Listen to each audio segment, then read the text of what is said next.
Kamilah Alfa untuk negara.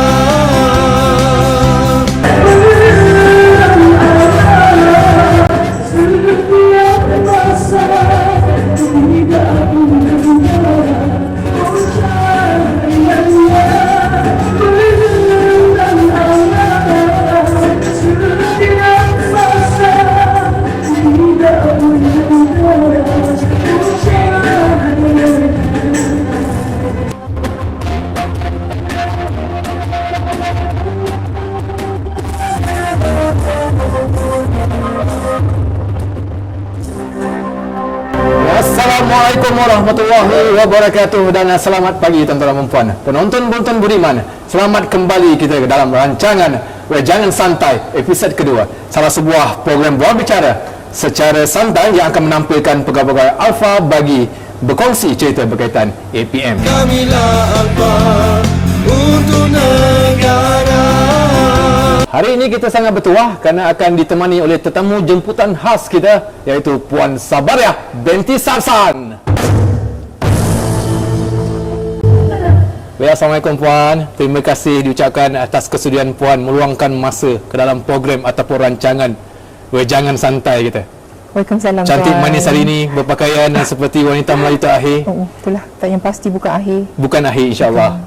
Boleh terangkan sedikit Puan? Kita nak kenal sedikit siapa Puan di sebalik tabir ni kan, orang kuat di Alfa ni. Boleh kenalkan sedikit nama dan posisi Puan di Alfa ni lah. Pertama sekali, terima kasih sebab menjemput saya dalam rancangan Jangan Santai. Agak nervous, but okay. Saya macam diperkenalkan tadi, Sabariah binti Sarsan. Baru setahun lebih di Alfa ni. Baru setahun lebih. Okay. Tapi dalam perkhidmatan saya dari 2004 lagi. 2004 lagi. Walau macam mana pun masih banyak yang tak tahu, masih banyak yang belum. Orang yang humble, rendah diri Puan ya. InsyaAllah topik kita hari ni Puan, sesuai dengan topik kita, santai-santai je Puan Jangan terlalu ni sangat, saya takut nanti saya berkawat pula kat sini kan? Jadi topik kita hari ni sangat santai. Dia tajuk dia Bernafas Dalam Lumpur. Kalau itu kan lagu tajuk Wings tu. Memang peminat rock dulu ke? Dululah konon. Mungkin salah seorang daripada yang akan pergi ke konsert-konsert kan? Tidak. Tak. Di dalam diam je. Begini, pertama sekali tajuk itu saya pilih adalah bukan nak bercerita tentang lagu tu. Okey. Apa itu bernafas dalam lumpur, yang saya ingin sentuh adalah bagaimana kita nak survive dalam keadaan yang sangat sukar. Sangat sukar, yang pelbagai kekangan Yes. pelbagai masalah, tapi still lagi survive Cuba bayangkan macam mana nak bernafas dalam lumpur itu. Yang pertama kita ambil bernafas, kita syukur dulu, alhamdulillah boleh bersyukur kita boleh mampu bernafas. Tapi dalam kekangan dia dalam lumpur lah masuk Puan tu kan. Macam mana nak bernafas dalam lumpur tu, apa teknik dia? Apa teknik dia? Okay. Baik-baik. First sekali saya nak buat disclaimer sikit lah. Saya bukan orang yang baik, orang bagus. Tidak, tapi saya sentiasa berusaha untuk jadi InsyaAllah. Cuba sentiasa berusaha untuk jadi yang terbaik. Manusia biasa, maksudnya saya cakap di sini adalah bukannya apa yang saya cakap ni 100% betul bagi, yelah, lain orang lain pendapat dia. So ini adalah dari perspektif saya dan juga mungkin dari pengalaman sendiri. Sedikit lah, saya menguruskan bahagian khidmat pengurusan di sini. Yang mana pengurusan ni kalau kita tengok dia melibatkan merancang, susun atur, mengarah, mengawal. So sumber-sumber yang ada, sama ada sumber manusia, keuangan, bagi membantu kelancaran untuk mencapai matlamat organisasi. Tapi hari ini saya tak nak kita terlalu bawa pasal kerja. Okey. Pengurusan ni macam-macam. Ada pengurusan emosi, pengurusan jenazah. Macam-macam pengurusan ada. So bernafas dalam lumpur ini lebih kepada bagaimana you nak hadapi cabaran atau tekanan dalam hidup ini, dalam persepsi saya. Baik Puan, terima kasih. Tajuk yang menarik yang dipilih, ada rentetan pula dengan mungkin kehidupan sendiri yang pernah dilalui lah, mungkin rintangan-rintangan kan. InsyaAllah kita akan cuba bawakan secara santai, saya harap. So bagi saya hidup ni dia memang tak lari daripada cabaran, sama ada kerja, kehidupan peribadi, semualah. Selagi kita tak mati tu, selagi itulah kata orang, setiap cabaran ada hikmah dia. Betul. Tetapi untuk kita, seperti yang kita tahu, biasanya hikmah tu tertangguh. Maksud saya, semua ada hikmah, tapi hikmah tu tertangguh. Tak semestinya hikmah tu kita nampak serta-merta. Jadi that's why macam mana kita nak betul-betul redha tu dalam hati kita, kan? Okey, masa kita pun tak banyak. Jadi apa yang saya boleh katakan adalah, kalau kita tengok tajuk itu sendiri, bernafas dalam lumpur tu sangat susah untuk kita bernafas kalau dalam lumpur. Bayangkan nak bernafas dengan lumpur tu masuk dalam hidung, kan? Masuk dalam mulut. Not easy, tapi you kena hidup. Still, kan, struggle. Bila sesuatu cabaran berlaku ataupun ujian yang Allah bagi, suka atau tidak kita kena lalu jalan tu. Sama ada kita nangis atau ketawa, kita tetap kena lalu jalan tu. Kadang-kadang hidup ni keras, dia tak bagi kita pilihan. Okey, so yang pertama, saya percaya saya mewakili rakan-rakan middle manager yang lain. Saya ni macam middle manager, ada atas pengurusan tertinggi dan juga bawah. Kita macam sandwich. So sandwich dilema sandwich ni adalah yang mana yang tengah-tengah. Kalau tuan tengok sandwich tu sendiri, yang sedap dia bukan roti atas bawah, isi dia, middle dia. Itu yang penting, sama ada sedap atau tidak, isi dia. Jadi yang tengah-tengah ni sangat memainkan peranan penting. Bukan mudah, sebab kita dua golongan atas kita dan juga bawahan kita. Macam mana kalau kita nak selesaikan sesuatu, kita kena bukan tengok solution semata, tetapi solution yang kita pilih tu mesti seimbang supaya atas setuju, terima dengan baik, supaya bawah pun boleh terima dengan baik. It's not easy, macam saya cakap tadi. Betul.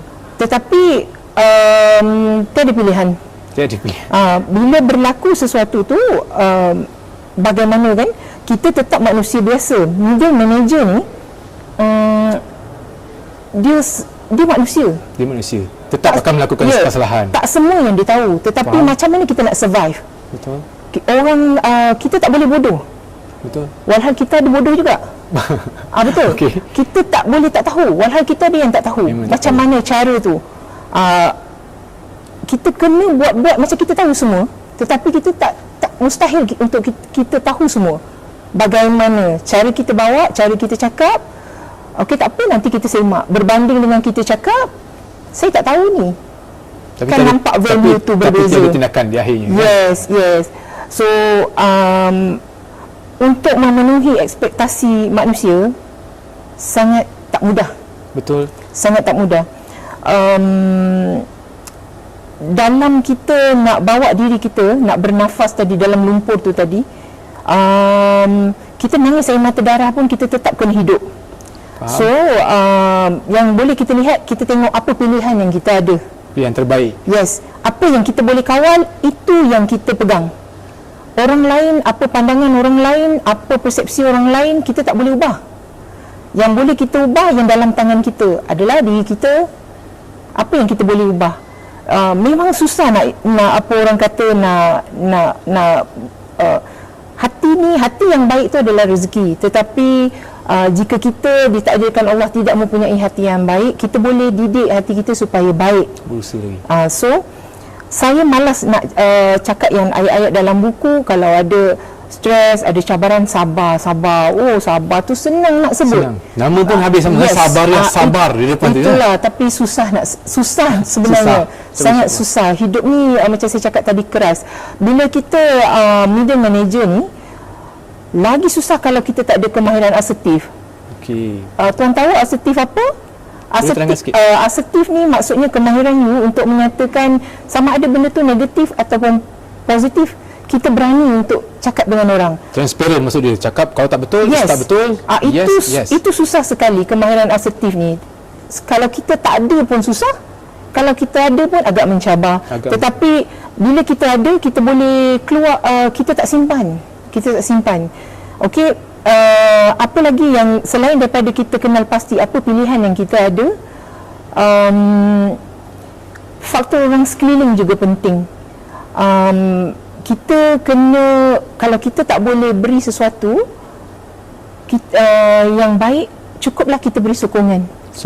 Yes, kerana akhirnya hidup ini adalah akan ditanya di sana, bukan apa yang tentang orang buat kita, tetapi apa yang reaksi kita apabila orang buat kita. Ditanya apa yang kau buat bila orang ni buat macam tu.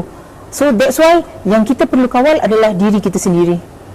Kita tak boleh ubah orang, macam saya cakap tadi. But it's okay, this is life. Pengalaman tu sometimes bagi kita pengajaran. Betul. Sama ada orang yang datang dalam hidup kita ni baik atau tidak, semuanya bergantung pada pandangan kita. Kalau kita bersangka baik, baiklah jadi dia, insya-Allah lah, kata orang. Okey, bersangka baik saat kamu tidak diduga sangat mudah. Tetapi saat kamu diduga kamu bersangka baik, itulah yang hebat sekali. Orang hebat yang mampu. Dan kadang sabar, kembali bila sabar tadi. Susah tapi kalau kita berjaya, manis di ujung ni mungkin puan. Bagaimana nak beriman dengan hikmah yang tertangguh tu tadi saya kata kan? InsyaAllah mungkin kita akan tukarkan pada rancangan buah santai ni kepada forum perdana mungkin. Next insyaAllah. Mungkin. Tapi jangan itu cut tau. Saya masuk kepada boleh sedikit kalau kata orang positive thinking, macam mana pendapat puan positive thinking? Is always kena positive thinking atau some situation kita kena ada vice besar? Sebab ini santai kan? Bagi saya berfikiran positif itu baik, tetapi berfikiran positif membabi buta itu tak betul. Kena ada perlu landasan dia lah yang perlu. Sebab kita dilahirkan sebagai manusia, marah, kecewa, suka, gembira, itu semua Allah yang bagi. Betul. So tak salah untuk kita rasa semua tu. Pandangan saya, sekiranya kita menghadapi cabaran atau tekanan, pertama sekali kita tengok keupayaan diri kita. Senang untuk orang cakap, tapi orang tak duduk dalam shoes tu, dalam kasut kita, tak, mustahil dia dapat bayang. Hanya diri kita je faham. Satu lagi, sometimes macam mana kita nak buat orang faham kita sedangkan kita sendiri pun tak faham kenapa aku macam ni kadang-kadang kan. Tetapi memang yang pertama adalah mungkin lari sekejap daripada environment yang biasa tu. Itu kena. Apa yang saya perlu tekankan di sini adalah mungkin bagi kita tekanan tu biasalah semua orang. Di akhir-akhir zaman ini tekanan memberi banyak impact yang tanpa kita sedar. Semua orang boleh hadapi. Kita rasa kita kuat, kita rasa kita boleh cope, tapi sebenarnya kita punya badan change. Okey. Jadi bila kita tengok orang tu tertekan atau orang susah ya, sebenarnya bukan Tuhan tengah uji dia, Tuhan tengah uji kita. Kita juga. Orang tu tengah susah, tengah hadap musibah. Tapi Tuhan uji kita sebenarnya apa yang kita boleh bantu. Adakah kita menekan dia lagi, atau adakah kita kalau tak pun doa aja pun lagi baik. Diam dan doakan yang baik-baik, itu paling terbaik sekali lah. Kalau kita tak boleh tolong kan. Apa yang saya nak cakap di sini adalah bila tekanan itu berlaku, yang benda yang kita, macam saya cakap tadi, dua benda hidup ni, ada yang kita boleh kontrol, ada yang kita tak boleh kontrol. Yang tak boleh kontrol adalah chemical kita change tau. Bila you stress, terlalu stress, bagi saya indikator yang utama adalah you tengok pattern you tidur. Kalau tidur you terganggu, tidur ada dua, sama ada nak memulakan tidur ataupun nak kekalkan tidur yang nyenyak. Sekiranya itu terganggu, itu bermaksud kamu need help. Dari segi bantuan-bantuan apa puan yang rasa sepatutnya boleh dibantu? Mungkin jumpa kaunseling, pergi jumpa doktor, please jangan ambil benda tu mudah. Kan? Ya. Dalam kawalan stres bukan untuk diri saya, bukan untuk diri tuan. Tengok pada anak-anak, tengok pada saudara mara, adik-beradik. Kita kena, sekarang ni kita kena, tak boleh pentingkan diri kita sendiri. Macam saya cakap tadi, akhir zaman ini sakit itu sangat ekstrim, iklim pun ekstrim. Betul. So ingatlah kita harus berbuat baik, Sebab kita tak tahu, satu hari kita pula perlu pertolongan orang. Betul Puan. Okey, apa yang berlaku bila kita stres, kita punya bahan kimia, chemical kita change dalam badan. Serotonin tak keluar, banyak lagi lah. Jadi bila benda tu berlaku, kita dah tak macam kita dulu. Kalau dulu kita boleh simpan dalam hati, tetapi bila kita dah fasa ke next punya stres, kita dah menggigil, benda yang kita tak boleh buat, kita dah berdebar-debar, itu yang kita tak boleh kontrol. Itu yang paling susah sekali. Saya bawa ini supaya semua orang boleh tahu dan semua orang tak boleh supaya semua orang tak hadapi. Percayalah cakap saya, lebih mudah sakit dan patah kaki sebab orang nampak you dengkut-dengkut, you know. Tapi kalau you sakit emosi, susah. Orang takkan faham. Orang nampak you physically okay, fine, tapi dalam kan tak tahu kan. Macam lagu lah, nampak tersenyum tapi sebenarnya ada macam-macam lagi sebalik macam-macam dalam. Okey Puan, kita berehat dulu sebentar bersama dengan selain itu saya nak memperkenalkan Alpha Baskers daripada Akademi Latihan Pertahanan Awam. Silakan.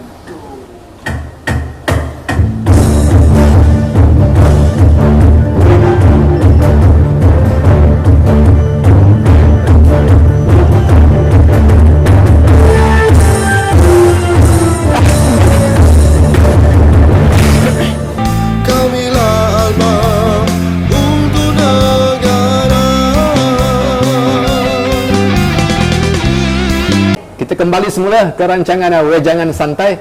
Okey Puan, ada sikit berapa soalan yang tinggal ni. Kalau ikutkan banyak soalan nak bagi kepada Puan ni. Tak apa. Tapi tak apa. Saya cuba lihat mana yang lebih bersesuai dengan program rancangan kita ni. Berkenaan dengan pengawalan emosi. Bagaimana tips-tips yang Puan boleh bagikan kepada penonton-penonton kita, tak kisah di mana berada, untuk menghadapi tekanan tu, terima dan kemudian mengeluarkan emosi yang baik untuk mereka? Jujur saya cakap, dalam soal ini saya juga masih kadang-kadang berjaya, kadang-kadang tidak. Manusia kan? Tetapi apapun yang penting adalah kita cuba. Susah tuan, kalau baju kita kena cat, tapi kita nak buat-buat tak tahu, padahal cat tu ada kat situ. Mustahil kita tak terfikir tu. Apa yang boleh kita buat adalah kalau nak nangis, nangis.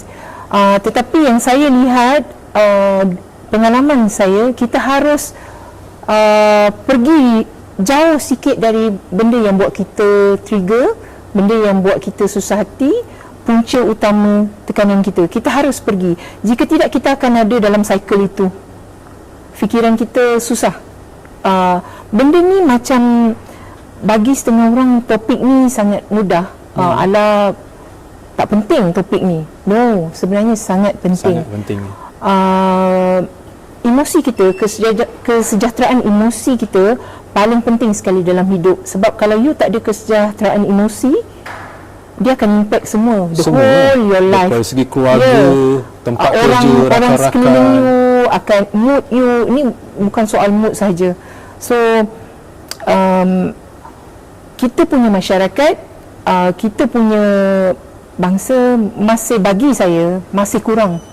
Kita lebih judge orang. Kenapa? Kita tak fikir, ya, tak salah, sebab kita tak tahu, kita tak ada di tempat dia. Betul. Jadi itulah saya ambil kesempatan ini, kita jangan mudah untuk judge orang, menghakimi orang seorang, kan? Sebab kita tak tahu apa yang dia hadapi, apa yang dia telah korbankan, apa yang telah dia rugi. Okey? Bila kita lihat diri sendiri dalam menghadapi konflik ataupun stres, bagi saya adalah yang pertama, memang susah nak kawal. Yang pertama adalah, yang paling susah adalah nak pujuk diri sendiri. Pujuk hati sendiri. Pujuk hati sendiri ni paling susah sekali. Nak cakap aku okey, I'm okay. Dia boleh kata macam tu, tetapi hakikatnya tapi tak salah. Sedang-sedang sekurang-kurangnya cuba. Walaupun air mata keluar, tak apa. Semuanya akan berlalu. Semuanya akan ada saat dia, semuanya akan ada masa dia.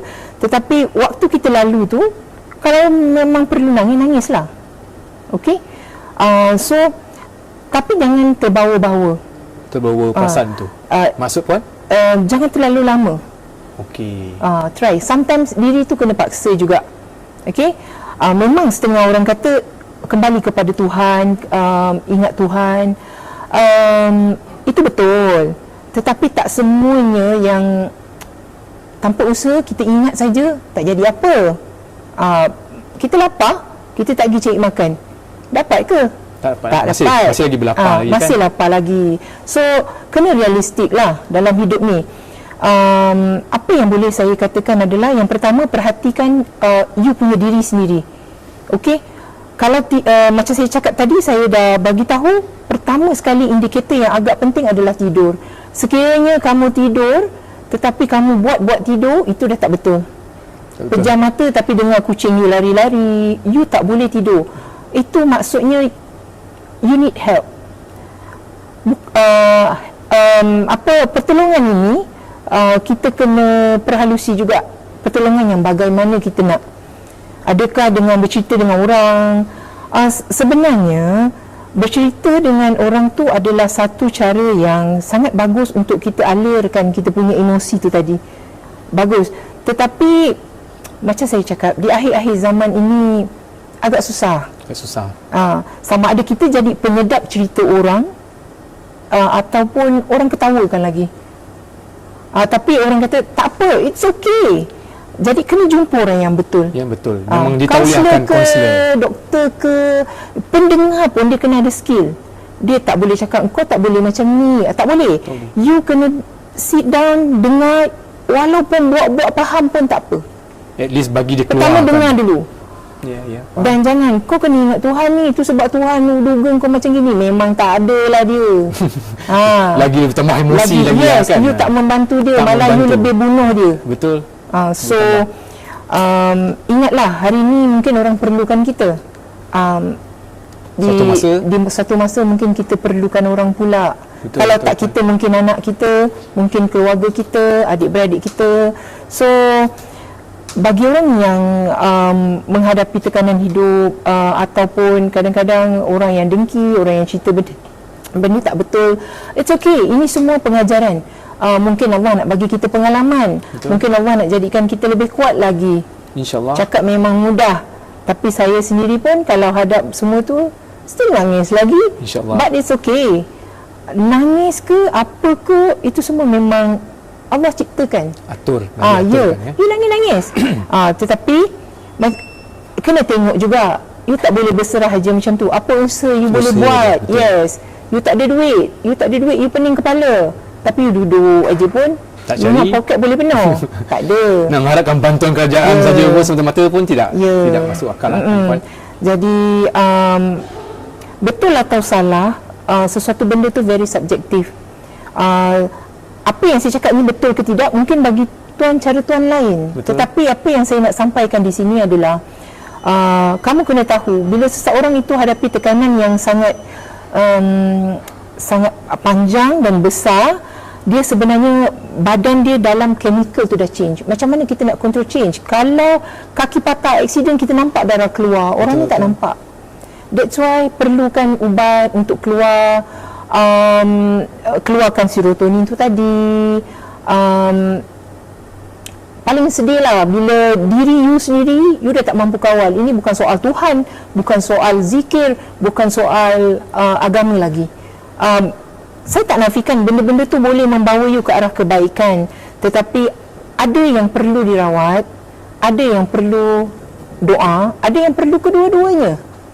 So macam saya cakap tadi, salah atau betul satu benda yang subjektif. Okey. Dalam kita menghadapi tekanan, dah pasti adalah faktor-faktor luar, sama ada orang, sama ada benda, sama ada binatang yang buat kita dapat tekanan itu. So dekat sini apa yang penting adalah kita punya EQ. IQ dan EQ. EQ lain, emosi punya kecerdikan. Kecerdikan. Macam orang potong kereta you you nak rasa marah ke macam mana kan? Kematangan EQ tu yang membuatkan you lebih jadi insan yang lebih baik daripada orang lain, bermaruah atau tidak. Jangan rasa bodoh bila kamu bersabar. Betul. Jangan. Betul. Sebenarnya bila orang provoke kita, kita rasa tercabar sebab kita rasa kita ada maruah. Betul. Tetapi EQ tu, tak semua orang ada EQ ni. Betul. EQ tu yang meletakkan nilai diri you.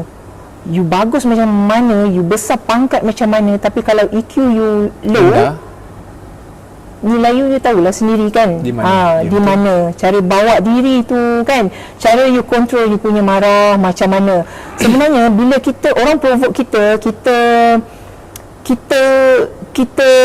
bertindak balas dengan apa yang dia buat, itu kita hanya feed, bagi saya kita hanya feed dia punya ego.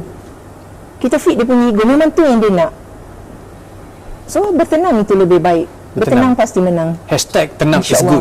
Tenang pasti menang, insya-Allah. Bersama-sama itu, tuan-tuan dan puan, penonton-penonton juga, kita nak mengucapkan selamat ulang tahun kepada Akademi Latihan Pertahanan Awam selama 20 tahun penubuhannya. Alfa memacu kecemerlangan. Baik, sempena bulan sambutan pertahanan awam sedunia, puan, pernah tak menerima perkhidmatan daripada Angkatan Pertahanan Awam Malaysia sendirilah? Jujur saya cakap, saya tak pernah lagi. Tetapi jiran saya pernah, bila ular masuk rumah. Tapi dulu saya tak berapa kenal pertahanan awam. Betul. Ya. Tetapi sekarang makin kenal. Makin cinta, saya harap. Mungkin makin sayang. Sedang berputik mungkin. InsyaAllah. Pertahanan awam ni bagi saya banyak juga. Dia punya peranan. Kalau bencana, kalau apa, dia lah yang turun dulu. Sebenarnya bukan hanya sekadar menangkap ular tu saja. Betul. Lebih lagi. Kita ada 6 section. Yes. Section warden, betul. section besar kebajikan. Sebenarnya. Betul. Ya, besar. Macam-macam. Dari segi puan, sebagai sekarang dah jadi keluarga APM ni, antara puan rasa sumbangan atau peranan puan yang rasa yang boleh disampaikan melalui APM? Saya? Mungkin sumbangan saya tak besar seperti tuan. Jangan cakap macam tu, besar. Sebab semua sumbangan saya hanya di dalam rumah ini, dalam keluarga ini. Mungkin walau bagaimanapun, saya cuba sehabis baik saya untuk menguruskan kewangannya, belanjanya, kita nak sebut kewangan, macam mana asetnya, logistiknya. Saya harap pengusaha tertinggi mendengarlah kita punya rancangan. Jangan santai ni. Kita cakap pasal logistik, kita cakap pasal sumber. Bila cakap pasal sumber ni, puan, memang dalam bahasa ekonomi sumber itu terhad. Dan bagaimana nak mengurus dia. Orang kalau tak terurus pun tak cantik. Betul. Segak macam mana pun orang tu, kalau rambut semamai tak terurus pun tak lawa. Jadi dia perlu tak ada rambut macam saya lah. Terus. Betul. Puan, sambil-sambil tu saya nak juga nak minta puan punya pendapat lah. Dari segi kita nak mendapatkan logistik yang baik, daripada segi perolehan bajet yang baik. Jadi mungkin apakah sekarang kita ada projek-projek yang nak tambah? Saya difahamkan puan juga terlibat dalam mengurus menyelia bahagian fasiliti kita. Kita lihat ada sedikit komen-komentator yang di social media yang cuba memberi penilaian terhadap kita punya perkhidmatan. Bagaimana rasanya nak tangani tambah yang negatif lah? Impian itu banyak. Mungkin langkah awal, mungkin perancangan. Impian itu banyak. Bila datang di sini,